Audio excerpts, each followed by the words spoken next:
कृषि पर सरकार का विशेष ध्यान। प्रगतिशील किसानों को मिल रहा सम्मान। पिछले कुछ समय से आधुनिक और ऑर्गेनिक खेती का चलन बढ़ा है। ऑर्गेनिक खेती के साथ साथ आधुनिक खेती करने वाले किसान सफलता के नए आयाम स्थापित कर रहे हैं। किसानों को जागरूक करने के लिए सरकार भी नई नई योजनाएं बना रही है और किसानों को फायदा पहुंचाया जा रहा है। हरियाणा के प्रगतिशील किसान कृषि में लगातार नए आयाम जोड़ रहे हैं। प्रदेश के किसान जागरूक हो रहे हैं, नई नई तकनीकों का इस्तेमाल कर प्रगतिशील किसान बन रहे हैं और खेती को मुनाफे का सौदा बना रहे हैं। परंपरागत खेती छोड़ प्रगतिशील किसान अब नई नई तकनीकों का इस्तेमाल खेती बाड़ी में करने लगे हैं, जिससे किसानों की लागत भी कम हुई और काफी फायदा भी होने लगा है। हरियाणा की मनोहर सरकार लगातार किसानों की आय बढ़ाने पर जोर दे रही है और साथ ही सरकार का लक्ष्य पानी बचाना, पर्यावरण संरक्षण करना, भूमि की उपजाऊ क्षमता को बढ़ाना और साथ ही जैविक खेती को बढ़ावा देना भी है। इसमें प्रदेश के प्रगतिशील किसान बखूबी अपनी भूमिका निभा रहे हैं। किसानों ने ऑर्गेनिक खेती के महत्व को समझा और अपने खेत में रासायनिक खाद का इस्तेमाल बंद कर ऑर्गेनिक फसलें उगाना शुरू किया। इतना ही नहीं, किसान आधुनिक तकनीकों का इस्तेमाल भी अपने खेत में कर रहे हैं। लेकिन कुछ प्रगतिशील किसान ऐसे भी हैं जो काफी समय पहले से ही परंपरागत खेती को अलविदा कहकर सफल किसान बन चुके हैं। एक ऐसे ही प्रगतिशील किसान है दीनबंधु। किसान दीनबंधु कर रहे आधुनिक खेती। प्रगतिशील किसान दीनबंधु हरियाणा के नारनौल जिले के रहने वाले हैं और इन्होंने बागवानी को काफी समय पहले ही अपनाया हुआ है।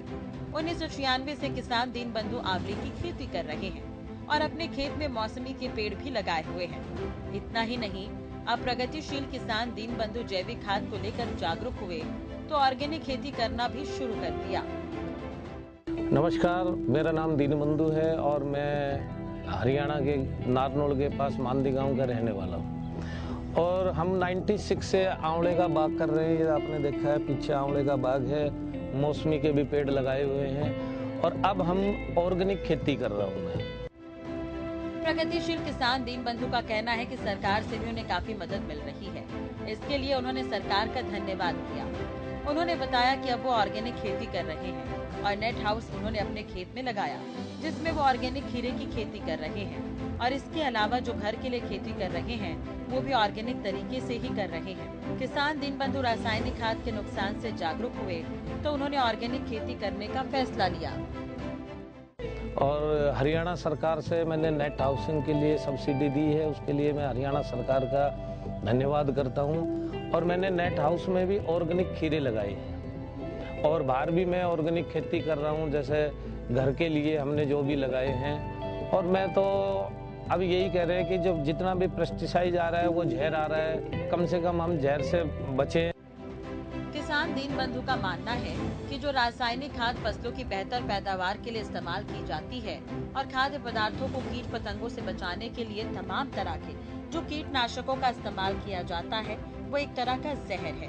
ये पेस्टिसाइड्स या कीटनाशक भले ही फसलों को बचाने का काम करते हैं, भले ही रासायनिक खाद से पैदावार एक बार के लिए अच्छी हो जाती है, लेकिन इनकी वजह से हमारी सेहत पर बुरा असर पड़ता है। पेस्टिसाइड या कीटनाशकों के इस्तेमाल से पैदा की गई फसलें, फल और सब्जियों का सेवन सेहत के लिए हानिकारक होता है। शरीर पर पेस्टिसाइड के साइड इफेक्ट बहुत गंभीर होते हैं। इसलिए उन्होंने अन्य किसानों से भी खास अपील की है। उन्होंने बाकी किसानों से अपील करते हुए कहा कि आने वाले भविष्य और बच्चों के लिए यही अच्छा रहेगा कि हम ऑर्गेनिक तरीकों से फसलों का उत्पादन करें। छोटा सा एक मिनी गोबर गैस प्लांट भी लगाया हुआ है। उसकी सैलरी जो निकलती है वो सारी इनमें खेतों में देते हैं, स्प्रे भी उनके ऊपर करते रहते हैं। तो ये है, मैं तो ये चाह रहा हूँ कि आज के ज़माने में जो इतने पेस्टिसाइड यूज हो रहे हैं उनकी बजाय उनको छोड़ के अगर हम दोबारा से ऑर्गेनिक खेती पे आते हैं तो ये सबके लिए अच्छा रहेगा। आने वाला भविष्य बच्चों के लिए भी हमारे लिए बहुत बढ़िया रहेगा। धन्यवाद, नमस्कार। ऐसे ही एक और प्रगतिशील किसान है अमित अग्रवाल। किसान अमित अग्रवाल शहरी किसान है। फरीदाबाद के आनंदपुर गांव के रहने वाले प्रगतिशील किसान Amit Agarwal poly house farming करते हैं। अमित अग्रवाल पॉली हाउस के जरिए सब्जियां और फलों की खेती करते हैं। किसान अमित अग्रवाल ने बताया कि बागवानी विभाग से उन्हें काफी मदद मिली है। उन्होंने सिंचाई का तरीका भी बदला। उन्होंने बताया कि पहले पानी और बिजली की खपत बेहद ज्यादा होती थी, लेकिन अब ड्रिप इरिगेशन सिस्टम से वो सिंचाई करते हैं, जिससे पानी की भी बचत होती है और श्रम भी कम लगता है। उसके बाद हॉर्टिकल्चर डिपार्टमेंट ने हमारी बहुत मदद करी है और उन्होंने हमको सबसे पहले तो ड्रिप इरिगेशन के बारे में समझाया। ड्रिप इरिगेशन से हमको बहुत ज़्यादा फ़ायदा मिला, जिसमें हम बहुत ही ज़्यादा हम पानी इस्तेमाल किया करते थे। आज से 7-8 साल पहले हमारी पानी की खपत बहुत थी, बिजली की खपत बहुत थी और आदमियों की बड़ी मेहनत करनी पड़ती थी पानी हर जगह पे पहुंचाने के लिए। उसके अलावा जब हमने देखा कि हमको कई सब्जियों में पेस्ट की प्रॉब्लम बहुत आ रही थी, तो हॉर्टिकल्चर डिपार्टमेंट से बड़ी अच्छी मदद मिली, जिसमें उन्होंने समझाया कि आप ये नेट हाउस या ग्रीन हाउस लगा सकते हैं। हम क्योंकि बहुत अर्बन फार्मर की तरह हैं और यहाँ ज़मीनें बड़ी महंगी हैं, हमारे पास लिमिटेड रिसोर्सेज हैं, लिमिटेड ज़मीन है, तो उसके कारण हमको ये समझ आया कि यहाँ पे कम एरिया में हम सब्ज़ी लगा के या फलों की खेती करके हम उसमें से ज़्यादा आमदनी निकाल सकते हैं एज़ कम्पेयर टू कोई अनाज उगाने से। प्रगतिशील किसान अमित अग्रवाल ने अन्य किसानों और खास तौर पर युवाओं से अपील की है। उन्होंने कहा कि एक तरह का फुल टाइम बिजनेस है। आधुनिक तरीके से खेती करने से अच्छा खासा मुनाफा कमाया जा सकता है। इतना ही नहीं, उन्होंने बताया कि सरकार अनेकों योजनाओं के माध्यम से किसानों की मदद कर रही है। कई ऐसी योजनाएं हैं जिनके माध्यम से किसानों को सब्सिडी दी जा रही है। देखिए जी, ये जो नई तकनीकें हैं जिससे आप सब्जियों की खेती ज़्यादा एफिशिएंसी से कर सकते हैं, उसमें थोड़ी लागत ज़रूर आती है। पहली बात तो उसमें कई किस्मों की सब्सिडीज़ आपको हॉर्टिकल्चर डिपार्टमेंट से मिल जाती है, मगर उसके अलावा भी कुछ शेयर किसान को अपनी तरफ से भी लगाना पड़ता है।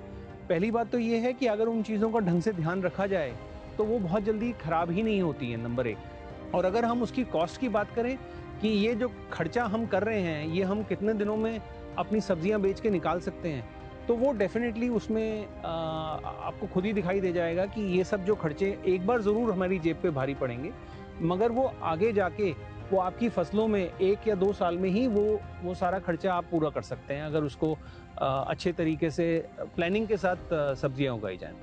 हमारे पास आज की डेट में बहुत सारे और बड़े ही इकोनॉमिकल तरीके हैं जिससे कि हम कम खर्चे में और अपना काम शुरू कर सकते हैं। और मैं तो ये किसान भाइयों से बोलना चाहूँगा कि अगर आप इतना बड़ा स्ट्रक्चर एक बार में नहीं लगाना चाहते, तो कम से कम कुछ सब्जी लगा के, कुछ ड्रिप इरिगेशन लगा के, जो कि बहुत ही सस्ते दामों में सरकार से मिल जाती है। सरकार इसमें बहुत मदद करने को तैयार है और समय समय पे जो हॉर्टिकल्चर डिपार्टमेंट से लोग आते हैं उसको हमको समझाते हैं, उसके लिए ट्रेनिंग दी जाती है। यहाँ पे बहुत सारे ट्रेनिंग के इंस्टीट्यूट्स खोल रखे हैं। हॉर्टिकल्चर डिपार्टमेंट ये आपको इस तरह की भी फैसिलिटीज़ दे रहा है कि आप उसकी प्रोसेसिंग कर सकें, आप उसकी स्टोरेज कर सकें अच्छे तरीके से। उसके ऊपर भी आदमी काम कर सकता है। अगर आपको लगता है कि नहीं, मुझे अपने खेत में खुरपी नहीं चलानी, तो और भी बहुत सारी नई तकनीकें हैं जिसके साथ हम काम कर सकते हैं। तो ये नौजवानों के लिए तो बहुत ही ज़रूरी है। नौजवानों के लिए ये है कि इसको भी आप प्रोफेशनल तरीके से करेंगे तो ये भी एक बिजनेस है, फुल टाइम बिजनेस है, जिसमें से आपको अच्छी खासी आमदनी हो सकती है। प्रदेश और केंद्र सरकार की कोशिश है कि किसानों की आय को दोगुना किया जाए और इसके लिए लगातार योजनाओं पर काम किया जा रहा है। किसानों को जागरूक किया जा रहा है और जागरूक किसान सरकार के अधिकारियों के मार्गदर्शन में खेती कर रहे हैं, सफल किसान बन रहे हैं। वहीं वर्कशॉप लगाकर तो कहीं कृषि मेले लगाकर किसानों को जागरूक करने का काम किया जा रहा है, तो वहीं कुछ किसानों को उनके खेत में जाकर भी जागरूक किया जा रहा है। या जो किसान खुद कृषि विभाग के अधिकारियों से जानकारी हासिल करना चाहते हैं, ऐसे किसानों की भी पूरी मदद कृषि विभाग की तरफ से की जा रही है।